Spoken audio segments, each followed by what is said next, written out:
Good everybody, my name is Patron, welcome back to more, her wrists are very broken. Welcome back to more Below Zero.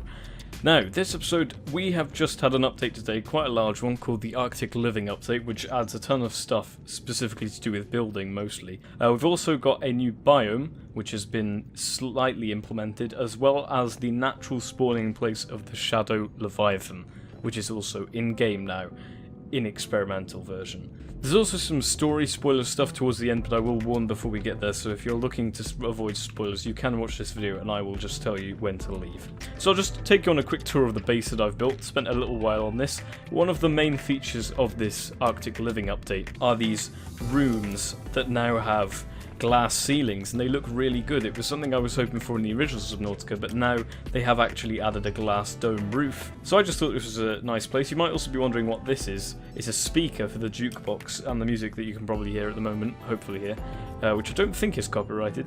That is coming from a jukebox. It also came with these wall partitions. You can ignore him, he's just having a rest, I promise.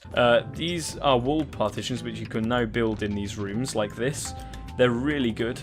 Just like that, and then you can add a door in between them and it opens and closes when you walk close to it. It's a really, really cool addition. So you can have all your stuff segmented off if you like that sort of thing. There's also this massive alien containment unit which can go in the center, where you can put really large creatures. Obviously I've spawned all of these in. I don't think you can actually pick up the Arctic Ray, so that's a bit of a lie there. But you can put various creatures in here and it looks really cool. It's a really nice looking thing.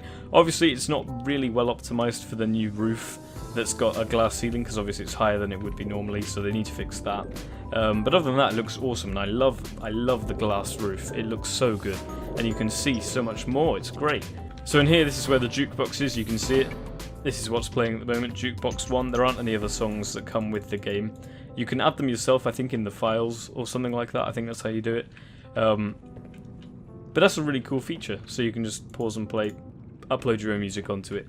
It's a really great thing. So that's pretty much the main core of the update, the Arctic Living update. There is one more thing, which is called the booster tank, which is the main other thing that's important about this update, and it's essentially a thing that you can wear just like that, and it uses 90 seconds of oxygen when you use it, and it gives you a good boost of speed. So if you hold down shift on the keyboard, you do this, you do the Superman arms, and you get some really good speed. Obviously, if you have unlimited oxygen like me, this can obviously just last forever. But it's a really awesome way of getting around. If you're getting attacked by a brute shark, like that, and you need a way out of there, you can actually escape now. Yeah, that's the main other addition. But other than that, that is pretty much it for the main Arctic update. So the next main bit is to do with the new biome, which has been implemented today, which is where the Shadow Leviathan is spawning at this time. They might change it in the future, but it looks like for the moment the Crystal Caves, which is the new biome, is where the Shadow is going to be spawning. And it does not look friendly at all. So let's have a look. The current spawn command for the Crystal Cave does not actually take you passing 100 meters to the Crystal Cave, interestingly enough. It just takes you to this pitch black area, which is massive, and there's really nothing here at all. It's not very nice at all. Okay, I think this is it, because there's a very random sea truck just placed here by the devs. Not sure what it's doing here, but it is a thing. Yes, this is it. This is the Crystal Caves biome. Okay, it is daytime. This is as bright as it gets. We'll get the flashlight out. So this is the Crystal Caverns. I think they look really, really cool. Crystal Caverns, I don't think that's the name. Crystal Caves. I think Crystal Caverns sounds quite cool though. My brain just made that up for no reason at all. So these are the sort of crystals that you'll find in this area. They're not currently scannable. Whether they ever will be, I don't know. But I just think they look pretty cool. They look very similar to the concept art. Obviously, they're not finished. There are going to be loads more of them when the biome is finished, I would guess. I think if they can sort out maybe a fog that's slightly pink to make it fit with the crystals, maybe that would look good. Because at the moment, the fog sort of dulls them down to a weird blue. Doesn't look as nice. No sign of the shadow yet. So yeah, as you can see, I think they look really cool. Oh, okay, so the boost actually works with the sea glide. That makes sense. Nice. So I think that might be a pit down into the bottomless one that doesn't have anything in. So that's surrounded by these crystals, which are cool. I'm a little bit scared Because I know there's a Shadow Leviathan in here somewhere. But I have no idea where it is. And it's getting pitch black. It's now pitch black. Oh, okay. I'm getting those chills again. The chills that I got at the void the first time I heard those noises down there. Those sort of chills. I hate dark water. But the problem with this is I actually know there's something there. Maybe... I thought you would be closer to the caverns, but apparently he's not bothered with that. Oh, there's a bigger... Oh, God. Oh! Okay, well, we found him. There he is. So if you want the coordinates, I'll put them up on the screen there. Just pause the video and take them down. Warp here yourself. There is a Shadow Leviathan automatically, naturally spawning. Oh, my heart is going quite fast. Luckily, it didn't scream when it came towards me, because that probably would have set me off, but it's mostly okay. He's trying to attack me, but I have no damage on, so we're alright for the moment. I think, again, this leads into the bottomless pit with nothing in. I'm assuming. But wow, yeah, that's a really cool view, actually. Yeah, I think that I wasn't sure whether the Shadow Leviathan would fit down here, but I think he does. I do think he does, and it's a terrifying idea that he is down here all the time now, because this is a really dark biome. And it's hard to see at the best of times, let alone when you're being attacked by the biggest creature in the game, or at least the biggest Leviathan, the biggest aggressive Leviathan. Oh, yeah. I like that guy. He's cool. So yeah, let me know what you think of the Shadow Leviathan and the Crystal Caves biome. Be interested to know what you think. So, at least we know where the Shadow Leviathan is now, so if you want to avoid it, you can. Although something tells me we're probably going to be forced down here at some point, a bit like we were forced to deal with the Reapers in the original Subnautica. I feel like we'll probably be forced to come down here at some point to do something. Maybe a precursor cache, or something along those lines. I'm not entirely sure. Oh! I've just noticed there's an Iceworm Arena 2. I've not been to this one, I don't think. This could be a new one. I did notice they had done some changes. Oh no, this isn't what I think it is. Oh god, please no. Please don't say that the Arctic Spires is Iceworm territory. There's no real way to find out whether the Iceworm is here other than by making noise. I feel like they wouldn't put iceworms in such a bumpy area though, would they? Seems like a bad idea because all of the clipping and everything. I don't think the iceworm is here. I think we're safe for now from it. But maybe in the future when they've got the layer of ice or water or whatever it is going to be below these Arctic spires, maybe then we'll have iceworms chasing us, which is not something I want, but it's something we might have to deal with. And this looks like a perfect valley for a chase scene with an iceworm. Like, this is a really long valley. I wonder what they'll do with it. Maybe it'll be an icy river or something like that. But I don't see anything about the iceworm at the moment, so that's probably just a work in progress. Whoa!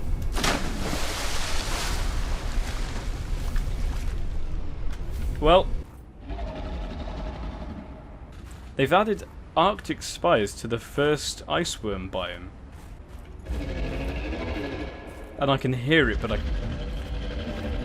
I'm scared. Oh, I'm very scared. Where is it? Is the iceworm just not in anymore? There's also... It sounds like it's coming from inside that. So obviously, if it's been taken out, that means they're doing work on it, I guess. See onto the map, see if we can actually spot the iceworm. I don't think the iceworm is a permanent thing, like it doesn't snake around under the map, it just spawns when a noise happens. Oh, there you go, third person Subnautica. Just like Crazy Frog. There you go. Just seems odd to me that they would put these Arctic spires here, because they seem like a nightmare for the clipping and stuff. Like, how will the iceworm know whether to attack you or not if you're behind an ice spire and stuff like that? Okay, what I've done here is I've broken the game. Oh no, I'm not. I haven't. I always do that. It's all good. No, I have broken the game. We're free falling. I just saw my character belly flop in third person. So yeah, while we're in this, oh my god, I tried to open the PDA, but the PDA is literally about 1,000 meters away. Oh god, no. This is no better than it was before.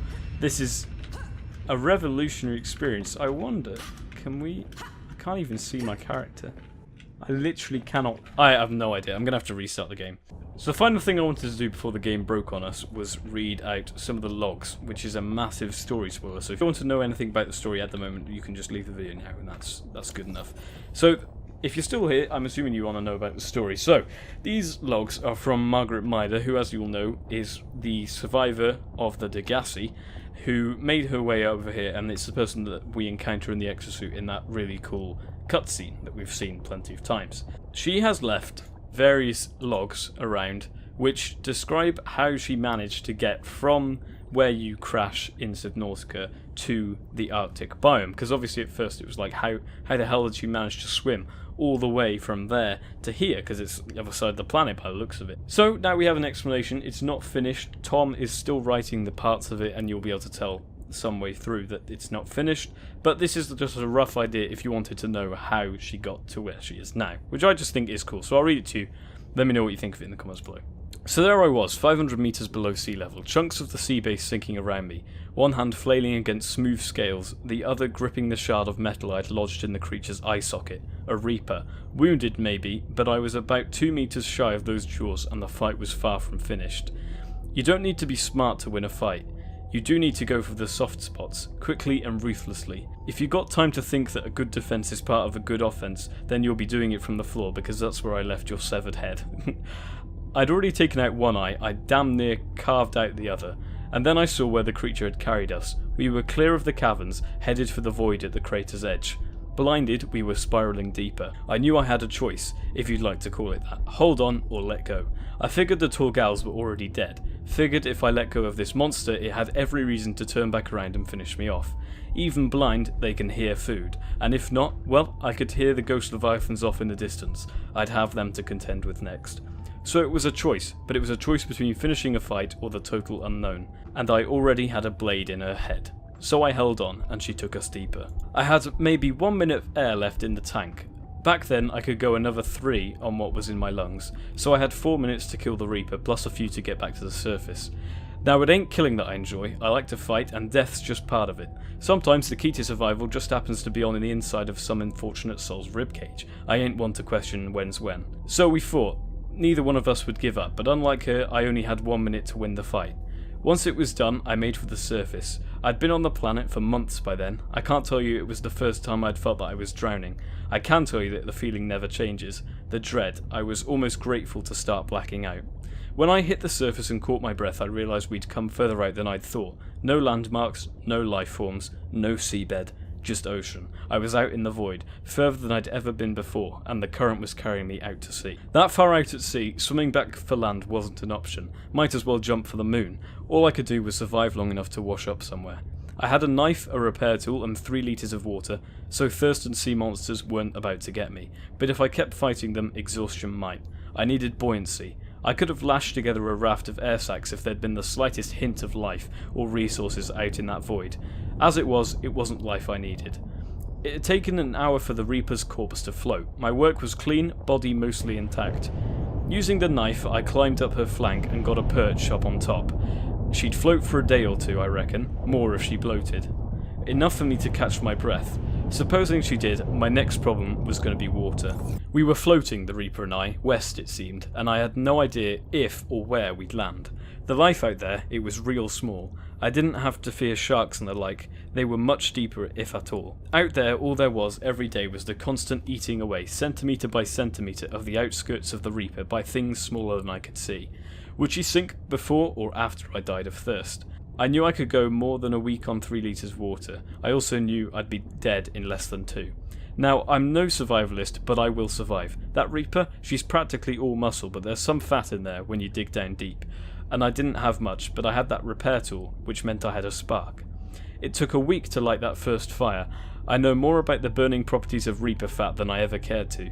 It wasn't a fire that would keep me warm, but for clean water I just needed it hot.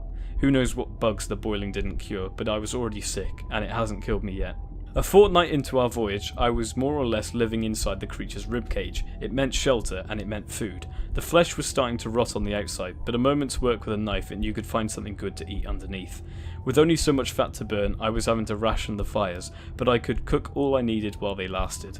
I started to think on what I could do to steer the boat. That Reaper, she was built streamlined, I'll give her that. The currents were taking us this way and that, but she was holding a steady direction, head proud. I began to have in mind some kind of rigging system. Perhaps I could pull on her fins to change our direction. All day it took me to rig one lousy rope from the sun-dried alien intestines I had in plentiful supply. One heartbeat it took for the rope to tighten around her fin and pull it clean away from the body. Too much time, I knew it. She was already decomposing. It wouldn't be long before we started to sink. After 5 weeks at sea, the Reaper I was riding was barely bones and blubber, and I'd been praying for anything but more water. The gods have a funny way of obliging. I had to laugh when it started to snow. On the upside, my corpse raft was starting to freeze. We were protected from scavenging and gaining buoyancy in the process. On the downside, my fingers were turning purple. The snow turned to sleet, which turned to hail. No ordinary hail, neither. This stuff could brain a marine through a plasteel helmet. I couldn't survive it for long. Then I saw the wall of ice. In retrospect, what I liked about where the Degassi crashed was that the obstacles were straightforward. Short on food? Kill some fish. Need building materials? Kill the big fish. Being attacked by sea monsters? Same solution. I did not appreciate it at the time because I'd not washed up on this goddamn cold-ass, cartoon-cute winter wonderland. I can't fight icebergs. I've been here 3 days and I've tried. No one can. I've got no builder, no fabricator. If I'll survive here, it will be the old-fashioned way. I swear I must have crossed an ocean to be here, and I still don't know how I survived that, yet here I am in Iceworld, and goddamn if these fish here don't look and taste exactly how the peepers I've been eating since the crash. Maybe better now it's cooked on fire instead of that fabricated filth. I was wrong about this place. There's dry land, caves. There's life here. I won't be beat by hunger or exposure, that's something, but there's always something else waiting to kill you. The blisters are coming up faster than I can take a needle to them. The goddamn kid, always right. He knew I was sick before it even started to itch. He said he could slow it down, but I can see it growing on my skin. I had some wounds in my time, not all of them psychological, but this one's ugly. And I don't have the faintest idea where to direct my blows, such as I might cave in its sickly head. I reckon I might have a few weeks. Might as well enjoy myself. So at this point it skips a lot. Obviously this is where Tom hasn't finished yet. It skips to 10, which is where he says this is a placeholder for where I'm ready to write about this last 10 years. So that's saying Margaret has been there for 10 years. Then there's 15. Figured I'd die before I came to record this. I'm 54 years young and life's still full of surprises. Not only has nothing here killed me yet, but lo and behold, Alterra has arrived. And they're not treading lightly. I blinked and there was a station in the sky. Ships are landing. I'm going home. I could turn myself in. They'd at least throw me in a prison with a space dock nearby, but part of this whole game is picking your battles. It'd be hard pressed to fight an entire space station. Better I take out a crew and steal a ship. I'll hand it to them. Alterra's a bigger bully than I am. I figured I could just waltz on board one of their ships and hightail it. I was wrong. They don't let their own people so much as take a shave without authorization, let alone manually pilot a ship. They couldn't take me where I wanted to go, even if I forced them to. All the while, more Alterra people are landing. I was out today looking for dinner when I scarcely avoided pulverizing one of them in the prawn suit. I just gotta bide my time. I can slow them down, keep them out of my patch. I'll face them once I have the right leverage. So that is all of the Margaret Mida logs for the moment. I think it's a really great way of explaining how she managed to get all the way from where you crash in Subnautica to the ice biome. I think it's a really good way of doing it, and I really like the story of her travelling on a corpse of a Reaper Leviathan. It's a really badass story. Let me know what you think of it in the comments below. I'd be interested to know whether you like that or not. Personally, I think it's a really good way. Obviously, Tom needs to finish it and stuff, but that's going to be quite a while yet, because I'm assuming this isn't the top of his priorities. But either way, I'm really happy with how that story is planning out, and Mida is an absolute badass, and I am happy that we get to encounter her while she's still alive. But that is pretty much all of the updates for today. There haven't been any others that I can think of. If you know of any others, let me know in the comments below, but for now I'm going to leave it here. So if you did enjoy the video, please remember to leave a like, and if you're new to the channel, consider subscribing. But until next one, I'll see you guys in the next one. Try, my friends.